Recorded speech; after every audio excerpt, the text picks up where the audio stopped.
welcoming for this panel discussion that's about IDO, initial DEX offering versus IEO, the best mode of fundraise. Malcolm will be moderating. Malcolm? And we have panelist G. Turbenko. We have Anna Tutovov. She's the CEO of Coins Telegram from Ukraine. Hi, Anna. Hello. We have Zain. We have Zain Rana from DeFi Protocol. He is going to be the panelist. I'm just waiting for Malcolm to join. He's going to be the moderator.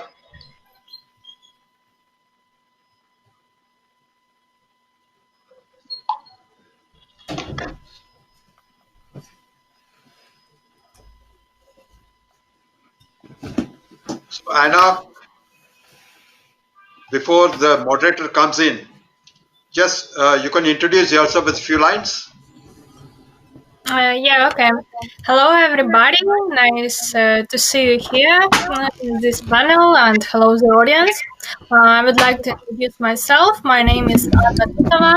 I'm CEO of Coins Telegram, and we have a group of companies. We have news media, and as well, we are a consultant agency, and we help companies with PR, marketing, and with community management, introductions to investors.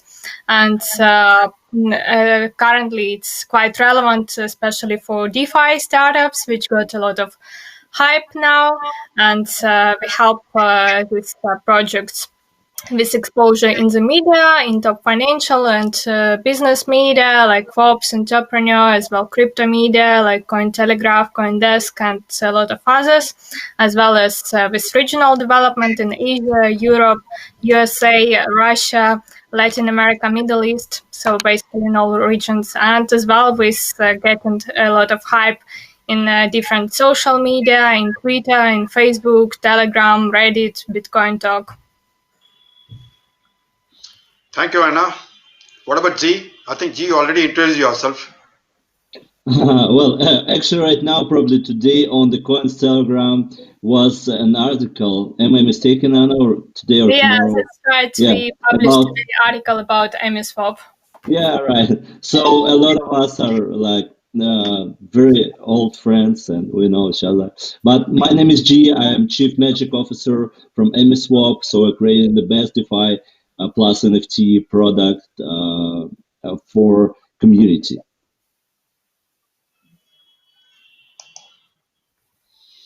I'm just Malcolm, I think missing. I'm just again calling him stage, so he has to come. Yes, probably pretty late right now in Singapore. Yeah, he is coming because he has not clicked the. Now he has come on the stage. Hi. Hello. Technical difficulty, sorry guys. Okay, but yeah, some of you have already introduced yourself, so that's great. Yes, Malcolm, you take over now. Go ahead. Okay, sure. Thanks, Rajan. Nice to see you here, Anna. And I hear that you already introduced yourself. So can we have a round of introductions from everyone else? Yeah, so I could go next. Sure. I am not Yoda Regev. I'm actually Kyle White stepping in. Yoda is our CEO who's been taking over a lot of the technical roles of Jointer and the Atom Foundation. So I am the Chief Make It Happen Officer to just make sure that everything's executed, everything from tokenomics to pushing the word out there. Okay, great to have you here. Sorry, your name again? Kyle. Kyle. Okay, hi Kyle. Hi Malcolm. Okay, and G, we heard you in the previous session, and Zain, we heard you in the previous session, but just have a very quick word again about your projects, and you are both here as founders, right? Yeah. Okay, great. So just a quick one-liner. Yeah, sure. I go first? Okay. So my name is Zain Rana. I'm the founder of the DeFi protocol. Essentially, what we're trying to do is reinvent the inflation model throughout blockchain and decentralized finance. Yeah, that's pretty much it. Okay, great. And G, short introduction. Yeah, my name is G, and I'm Chief Magic Officer from MSWAP. And actually, we're the first who did combine the DEX and NFT that works inside of it before the King Swap, actually. But anyway, we're creating the NFT program, NFT tokens for that works inside the DEX. And it's really exciting because our DEX is not owned by ourselves, it's owned by users who hold ESW tokens. That's all. So the community driven exchange with the Magic Cards NFT working for you. Okay, great. So we have Kyle representing a project, Zane representing a project, G representing a project, and Anna as an advisor, right? That's your Yeah. capacity here. Okay, great. So the three project participants, have all of you been involved in an IEO before? IEO, Yeah. how many of you have done an Yeah. IEO? So G has done an Well, IEO. Zane, no? Kyle, no? Okay. Yeah, absolutely. I've done an IEO. I mean, that was kind of, I've even done the ICOs back then. So, yeah. Okay. And for IDO, I guess all three of you are already on IDOs? Yeah. Yes. Zane, are you at the IDO stage or you are still at the seed funding stage? We're kind of in between. We're just about getting towards the IEO/IDO stage. But yeah, Okay. not actually executed just yet. Okay, great. So let's hear from the founders first, and regarding the experience in terms of the difference between IDOs and IEOs, and then perhaps an advisory angle that Anna can contribute later. Okay, so let's start with G. What's your experience with an IEO and an IDO? Which do you prefer and why? Well, actually, I was the guy who first brought the IOs to Russia. It was the first meetup in Moscow in 2019, and from the first sight, it was really good. But then I saw that this centralized exchange really manipulates with all the information about the token sales, about the projects, and they're really manipulating the projects as well. So for me, it was really regretting information, and but there were no mechanics in that year that could help projects raise money. So we just did it for ourselves and for a couple of our friends, but still it sucks. So I do prefer the decentralized world, and I do prefer the free world with no manipulation of some big guys with big wallets and big fishes. So decentralized exchange is the future, or probably hybrid exchange is the future of the blockchain. So I prefer IDO as well, and we invented some kinds of IDO on our platform. Probably I will talk about this later. Okay, and Kyle, maybe you want to share your experience, IEO versus IDO. Let's leave ICO out because ICO is Oh, yeah, absolutely. so passé. Right. Yes. And I think everything is an evolution. And Yes. kind of going off of what G said, I would say IDOs are kind of do struggle, though, from that potential manipulation. When you think about an IDO, they might be starting with a very small liquidity pool on one of these AMMs. So very quickly, with just a little bit of money, you might start seeing this token price now skyrocket. And that's kind of, manipulated in itself, just on a smaller scale. So the people who are getting in early are dumping on the people who are getting in a little later.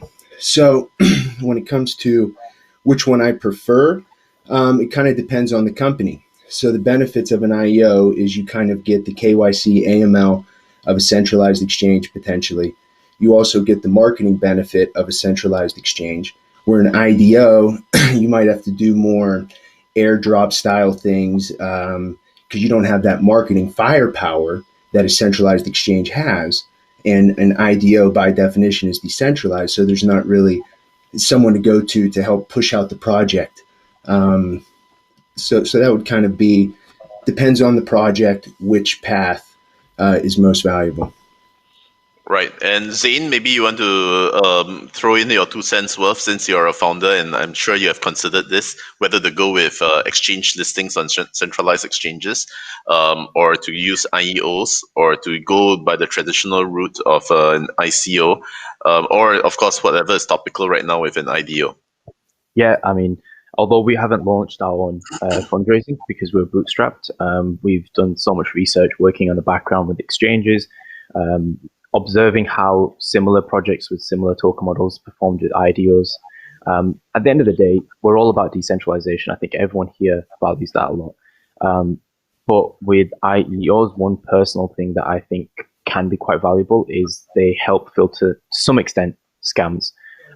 With with IDOs, for example, if you look at Uniswap, so many rug pulls happen all the time. You require pretty much no validation. And although, yeah, we have centralized exchanges and they can manipulate price, they can do so many bad things. I've worked with exchanges. We're in discussion with exchanges all the time.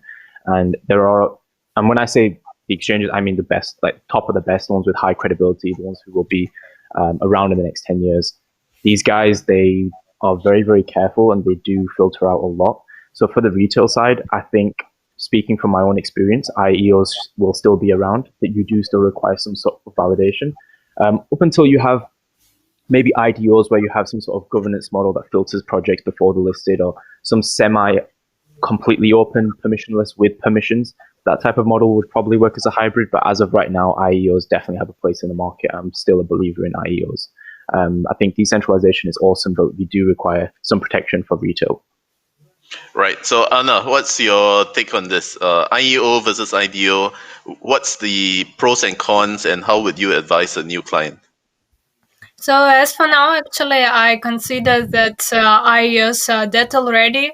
It was sometime in the end of 2018, beginning of 2019, when it was a very hot thing, and a lot of projects were hoping to raise funds this way, and some fundraising was quite successful.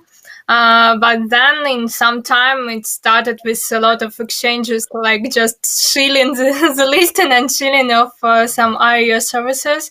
So with IEO, a lot of benefits gets mostly exchange, not the project, and even the exchanges, they got paid, they got that IEO fee, and additionally they got the community of the project.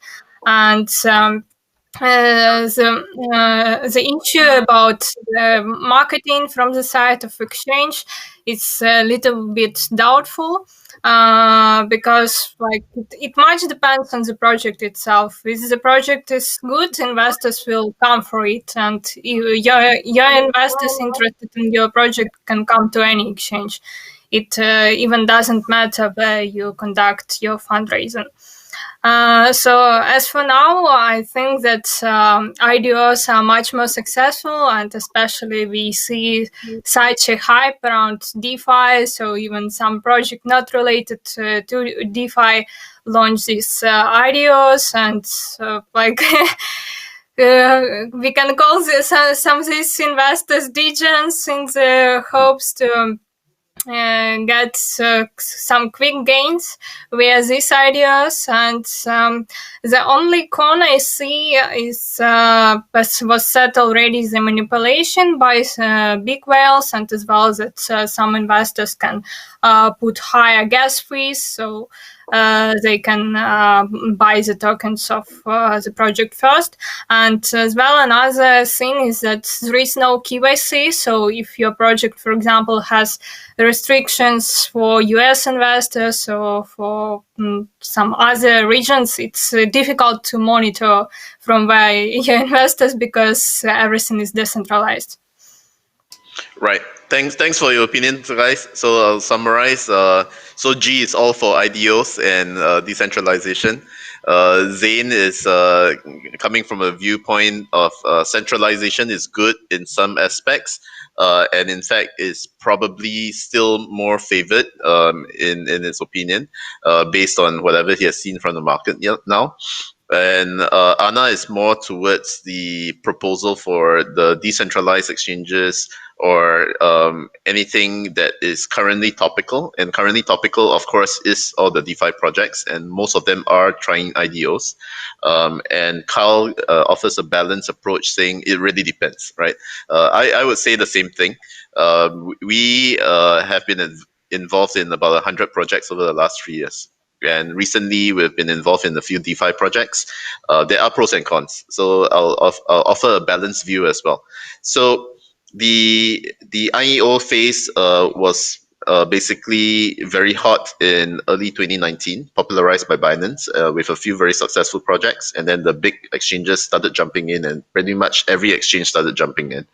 And the IEO scene was, I think, a bit misrepresented to founders. So, in fact, the guys that gained the most from the IEO phases were actually the exchanges, not really the projects.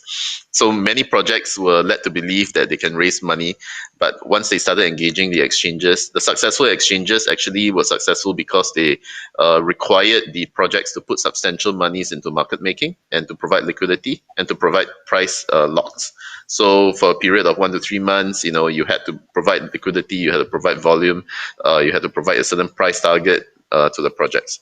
So only the very few projects that could really attract the vast numbers of retail investors could actually make money out of it.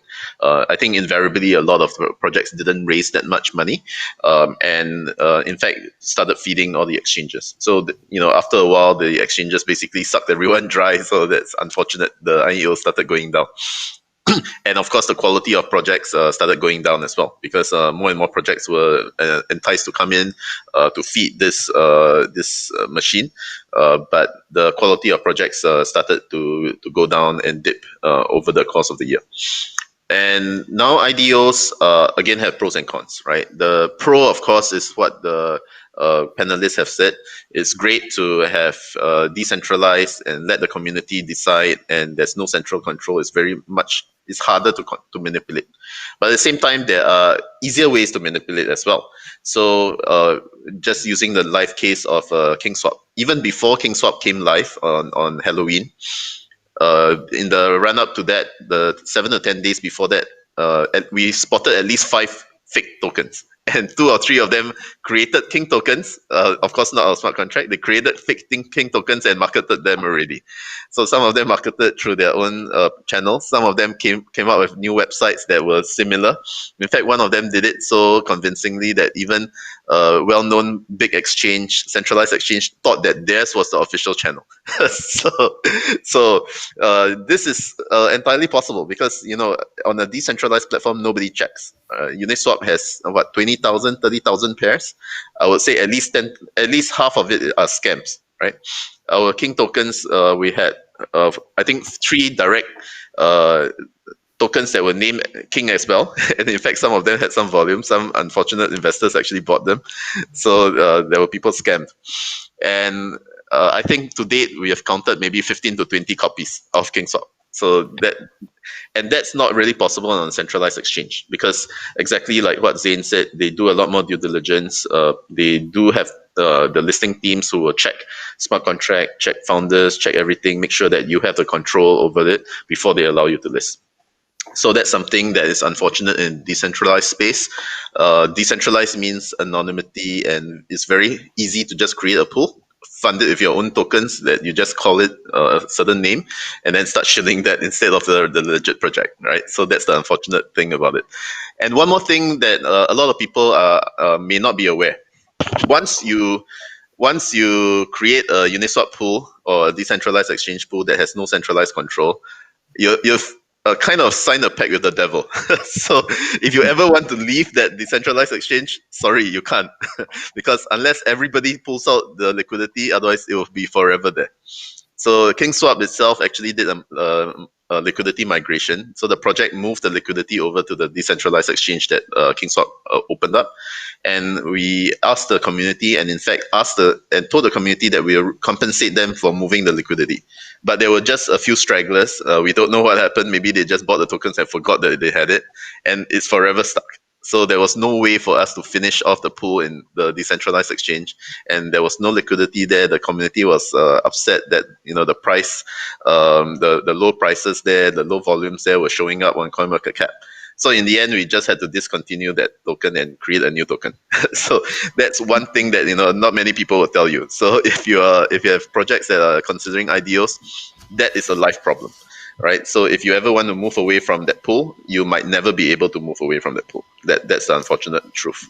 And what's interesting, Malcolm, because I had that same scenario happen on actually 2 projects that we went through this IDO with.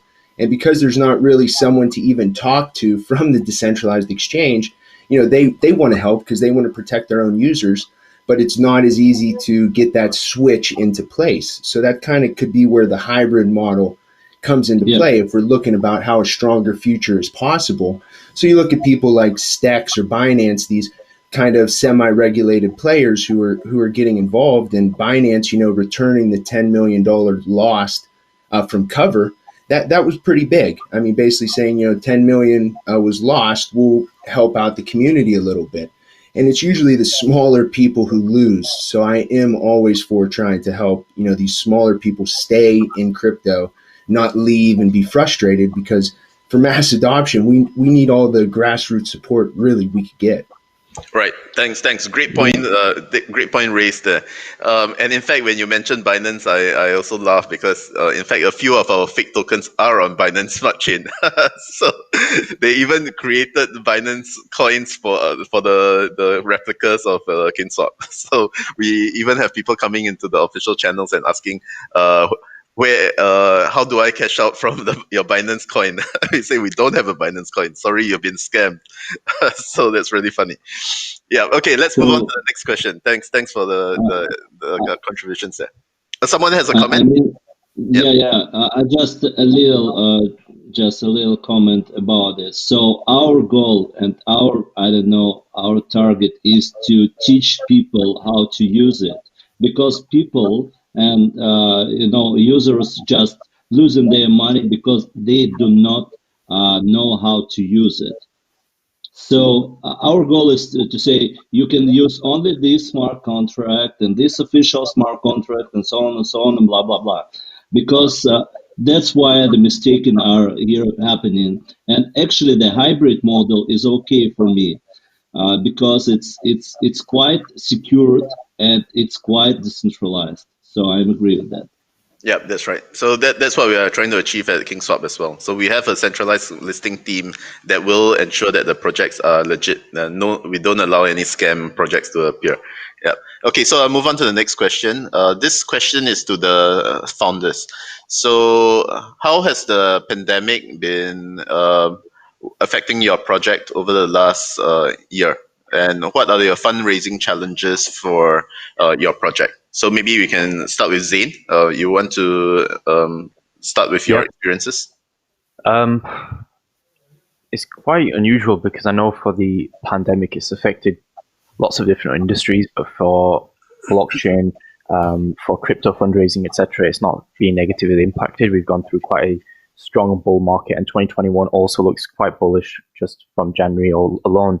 So for us in particular, we haven't really been negatively impacted that much. I think the biggest impact was when some of our team members actually got COVID, which is another angle if you want to talk about. Okay. So like even I can't taste food or anything, but that's another dilemma altogether. But in terms of actually the project itself on the economics and finances side, it's not actually been too negative. I guess the whole pandemic did shut down events. Because of that, we could focus internally on our tech, on our branding, as well as lots of internal changes we needed to make. So there are silver linings to it. In terms of growth as well, we haven't experienced a major negative impact, but the options are different. Now we have a lot of different approaches, different technologies, and niches are being built throughout the 2020 pandemic. Of course, DeFi, some liken it to be something that flourished through pressures on centralized finance and centralized banking. So these niches kind of picked up a lot in the whole pandemic. So there are positives, there are negatives. Overall, I don't think we're negatively impacted on the finances side too much. Okay, something you raised was interesting. So, it's a unique world situation we have now, right? So even if you have Yeah, a young team, some of them might have caught COVID yeah. and been quarantined, or even worse, really been sick and negatively impacted. So this brings to the fore business continuity and contingency plans. So how does that work with your team then? Did anything have to come into effect? Fortunately, not so much because we're based in the UK and we've had contingency plans throughout almost all of 2020. We've all been isolated almost for the entire year. So yeah, maybe it's through poor practice of our government and poorly executed COVID restrictions that kind of helped us with our own internal plans. But yeah, we've been isolated from our team for quite a long time now, just Oh, based on the rules. Yeah, so it is an interesting point, especially on that side of things. But fortunately, we haven't had any mixing of the team where one of us has had COVID, even though we have had cases in the team, which is another angle to look at. right. At KingSwap project that we're working on, in fact, our chief technical advisor is based in the UK. So every time we talk to him, he says it's the same old. I can't even get out of the house, right? Yeah, exactly that. Yeah. Crazy, yeah. Yeah. Okay. So, Kyle, maybe you can tell us where your team is located, and are you guys affected by COVID, and how has that impacted your fundraising? Right. So it's a very interesting take when it comes to COVID. Having been already a remote team, as most people in blockchain are, there wasn't really initial disruptions. I mean, maybe people were spending a little bit more time going out and getting supplies at the beginning, but developers, like you both have mentioned, had a lot more time at home to kind of do a little bit more work and contribute a little more. What has been kind of more disruptive to development is this bull market, because we saw this back when Ethereum and Bitcoin were booming before. All these developers now are looking at their bank or looking at their crypto wallets like, wow, I might start taking some profits here. So then there's less incentive for them to put in the 50, 60 hours needed developing a new project, because now they're looking at their crypto wallets, feeling a lot better, not needing So they to go don't have out to and work. earn and be as hungry. Right. Right. So your team is comprised of developers who are also traders. Yes, and a lot of people who are blockchain developers were early Ethereum investors. I mean, that was kind of what we saw when Ethereum's first big boom. We saw a lot of these projects, for whatever reason, developer costs went astronomical, because for an developer to get off the couch, you had to pay him a lot of money because he was sitting there, on a very nice bag of crypto. And now with Ethereum 2.0, a lot of these developers can kind of start staking and earning funds back, and with DeFi and everything, earning funds back. So their crypto is actually earning more crypto. So we had to negotiate, a few new contracts with developers. But at the same time, I think because another offset of coronavirus has been the printing of money. So when there is a lot of printing of money, I think that's brought a lot of positive awareness to crypto as a whole. So when it comes to fundraising, we're now able to have conversations with people who weren't interested a year ago. But now these people want to learn more about cryptocurrency and how they can invest and how they can be a part of something potentially, even though it is volatile, more stable than the printing of money. Excellent, excellent. So good to hear that COVID is actually good for you. And okay, G, maybe you want to share your experiences. How has Yeah. COVID affected your team? Where is your team based? And is it good or bad? I can describe my situation of myself, because in the start of 2020, I was developing another one project. It was the blockchain project and tokenization for metals. And actually, the COVID affected dramatically on this project. So I paused it and actually closed, because all the investors, actually the early stage investors, uh, have been cashed out and saying we don't know what's happening right now, if the market will grow or fall. So we're taking all the money from all the projects, all the actually we're just buying gold and sitting on cash. So it ruined ruin that project. But after a couple of months, I just felt that everything is going okay. So I have more time because, Malcolm, I'm traveling a lot and I have a lot of this Boeing time, and so I began to work more focused on the project. I began to explore some new different sides of like project development, investor relations, communications, and so on and so on. So right now, I think it is very good, and we're just adapted for this situation. And I think very soon the lockdown will fall, and we'll meet each other like offline and so on. And our team, like if we are talking about the EmiSwap, it is this COVID did not affect it on the team because it's distributed, so we work as we worked before. And but from the opportunities of investors and raising money, I think we've got more today because a lot of people focused on the online events, on online communication because they have no opportunity to meet. Very bad right now is working for Japan or Korea because they still traditionally want to meet you and to talk to you, probably have some beverages and some food. But for Europe and US, it's super okay. Right now, it's super easy to get more profit from your activity on network, on web, on online, and so on. So that's all for my side. That's great to hear. So all three founders represented here had a good time during COVID. I can share the same experience from a founder perspective. In fact, the funds that were raised for our KingSwap project that were in September basically tripled, right? Just sat on it and it actually grew even more than what it started with. So the funding situation is actually good. And COVID being what it is, exactly like what G mentioned, at the beginning of the year, basically VCs closed shop, right? Nobody was touching anything except for DeFi. So you're in the right space because this is one of the few industries or verticals that investors are still very willing to open up their wallets for. And in fact, most of the VCs that I know of that got in the space over the last year have made a lot of money. So they are all pretty much very, very happy. Some of them have invested in a few dozen projects. Some of them have invested up to 100 projects. So it's amazing. I'm reminded also by an anecdote. Just a few months ago when a buddy of mine asked me to join a poker session, and I asked who's attending, right? So he mentioned a few names and he said, oh, by the way, yeah, so I said, I'm busy because we're working on this new project, DeFi. And he said, oh, everybody at the poker table is doing a DeFi project. So every single player was doing a DeFi project. So that was the scene in mid 2020 for us in Singapore.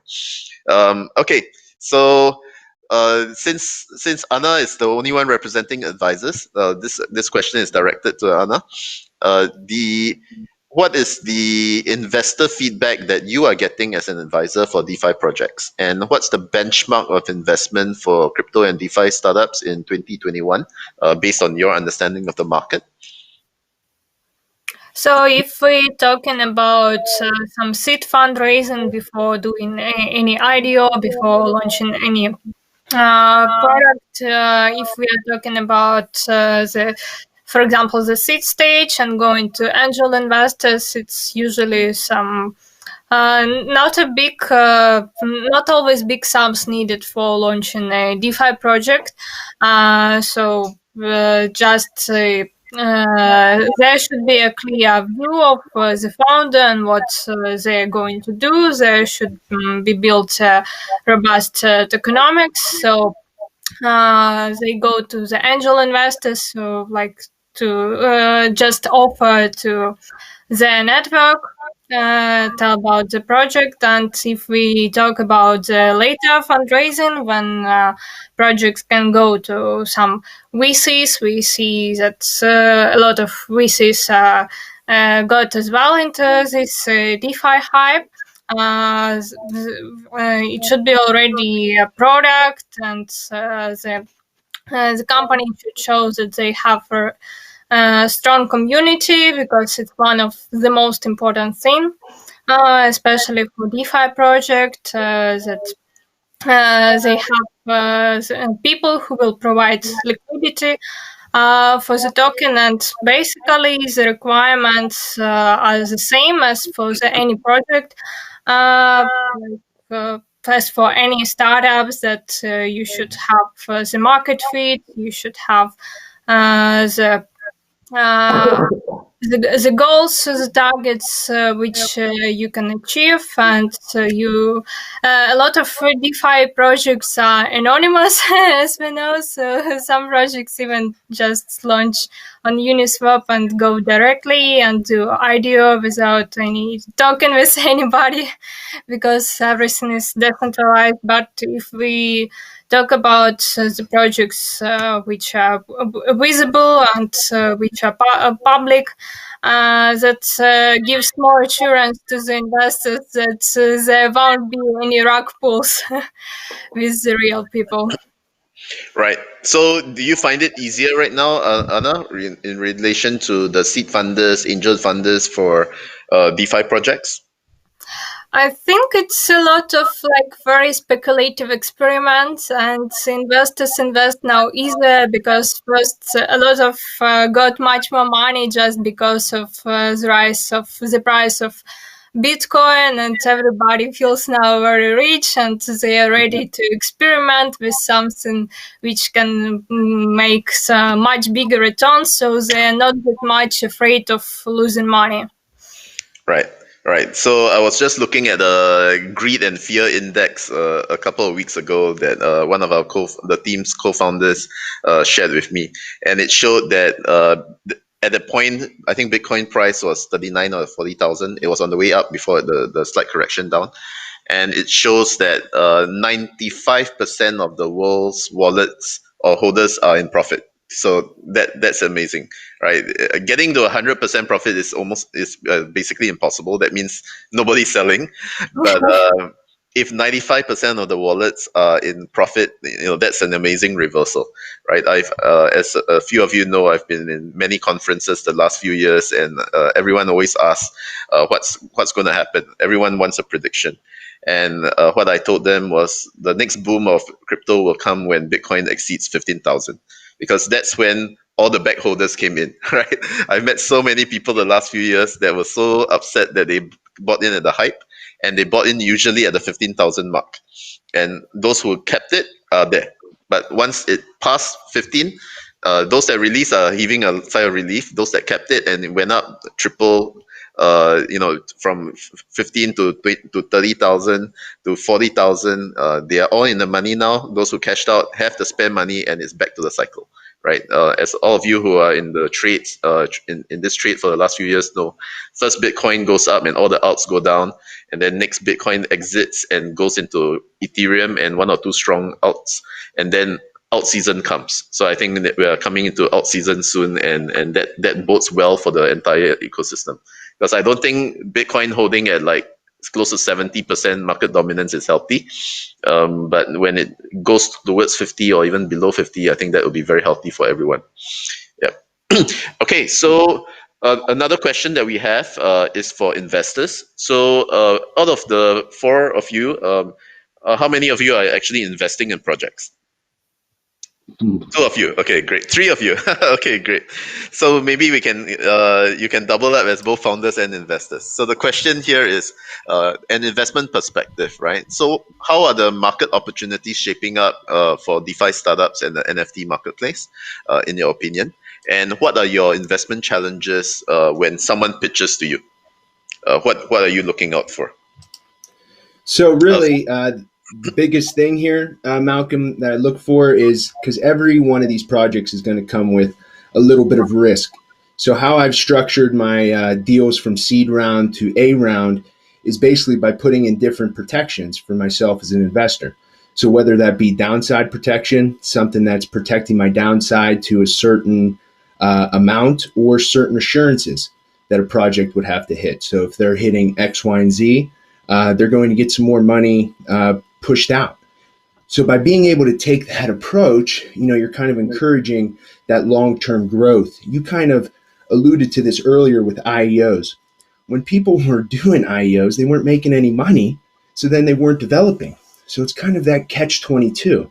So I want to be able to give people capital to develop, not just eat well on a Friday night and make sure that they have enough food and drink. I'd rather keep the team hungry and wanting to build and develop to hit more and more milestones. So by building in downside protection with any kind of these NFT marketplaces, I've been able to see that they push a little bit further when it comes to what they could produce.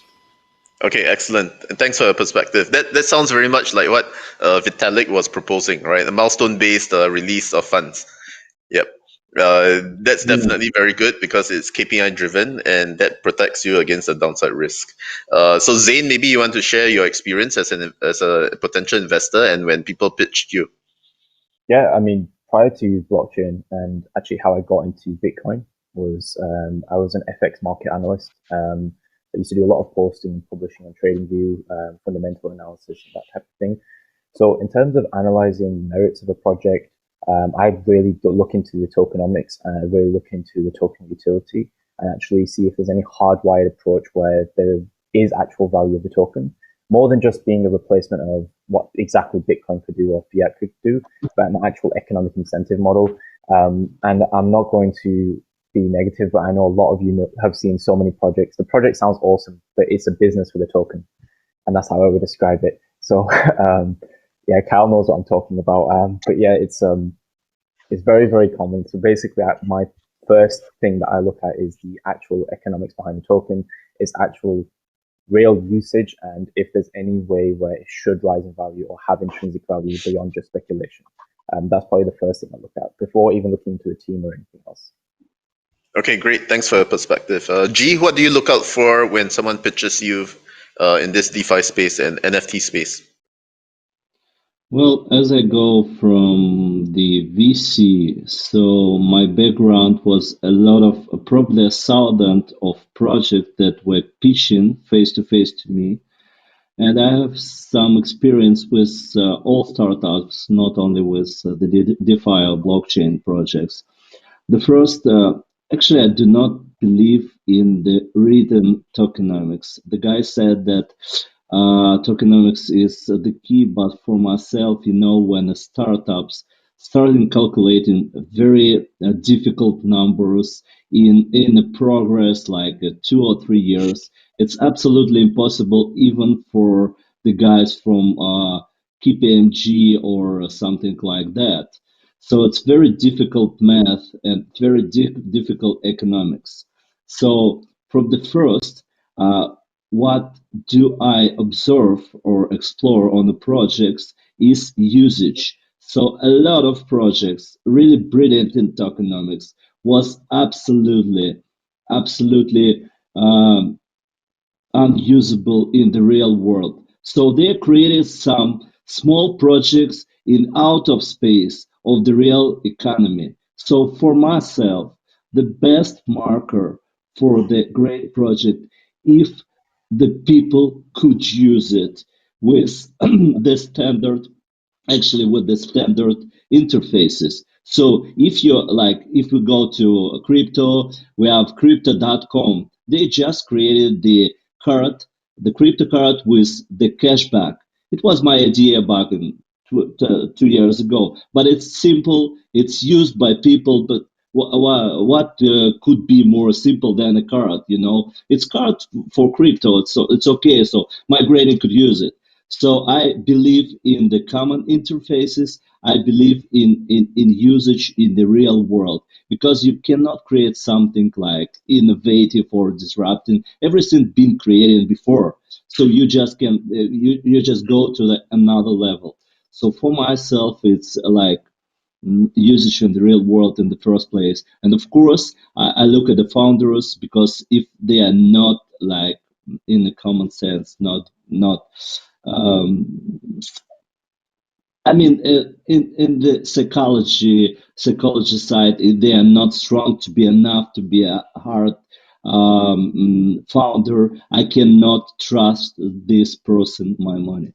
That's the second point. That's probably all. And it's not like financial advice, but if you want to invest in something, just invest in Bitcoin right now. Probably it's not financial advice, but in a 2-year term, you would be profitable. So you cannot run on a fast track. You cannot earn money fast in crypto. It's like a miracle. So just invest in Bitcoin, and your like grandson say thank you very much for your investments. That's all.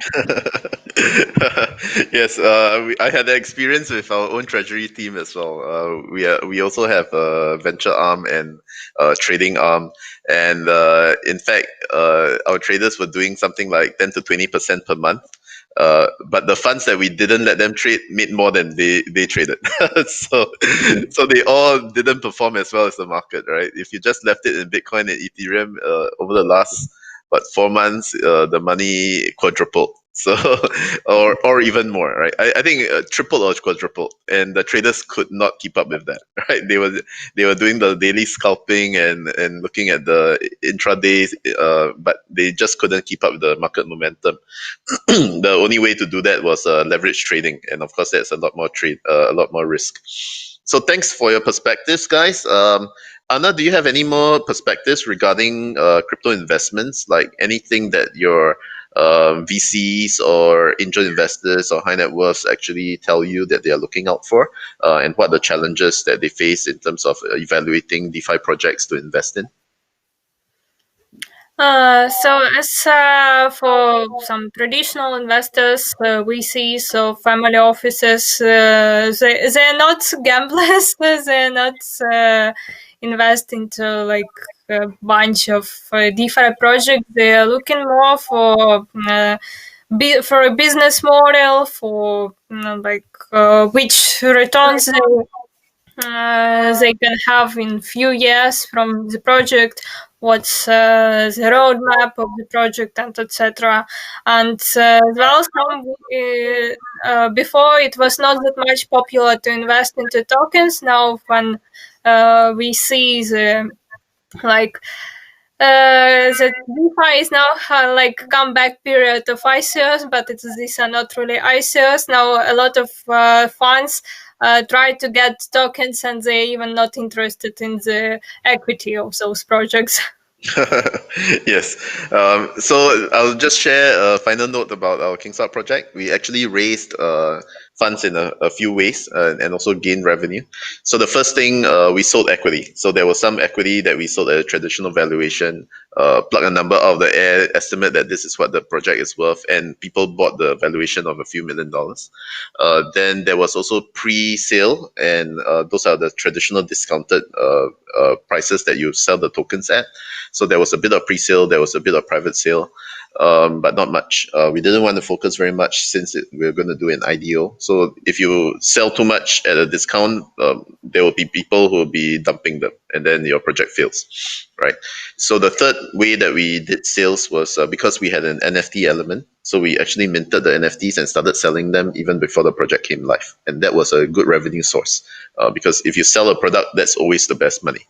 And another way that we raised liquidity, that we raised the funding was from liquidity providers. So as with any budding founder out there, or those of you who are looking at doing DeFi projects and raising money through IDO, it's very important to have liquidity providers who will provide the liquidity. Because if you have no liquidity in your pool, it's extremely hard for your project to get off the ground. So we had, fortunately, we managed to raise quite a fair bit in a very short time. And we achieved something like 8 digits within 10 days, right? So it was a great time. The market was picking up at that point, which was September to October, and so many people wanted to get into the DeFi space. The final way that we raised funds was in convertible notes. So that's a typical to protect downside risk, like what Kyle mentioned. So people just get a reward in terms of a fixed return, but have the option to convert that into something else which has a higher upside. And of course, with additional rewards offered from that avenue as well. So those are some of the ways that I've seen personally, as well as from other VCs in the market market, other fellow investors in the market as well, as to how they invest in it. So I think our session is at an end. So I would like to ask all of you, the four of you, to leave us with a one-liner to summarize this panel discussion. IDO versus IEO, what's the best mode to fundraise right now? So can we start with you, G? A one-liner to summarize.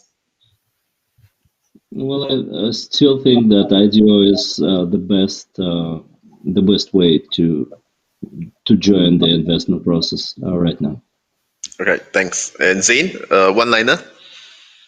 I'm a believer in both. I think they both have their merits, and as we're in that stage with the DeFi protocol, we'll probably be executing on that in the next few weeks. So let's see how that goes. All right, good luck. Good luck.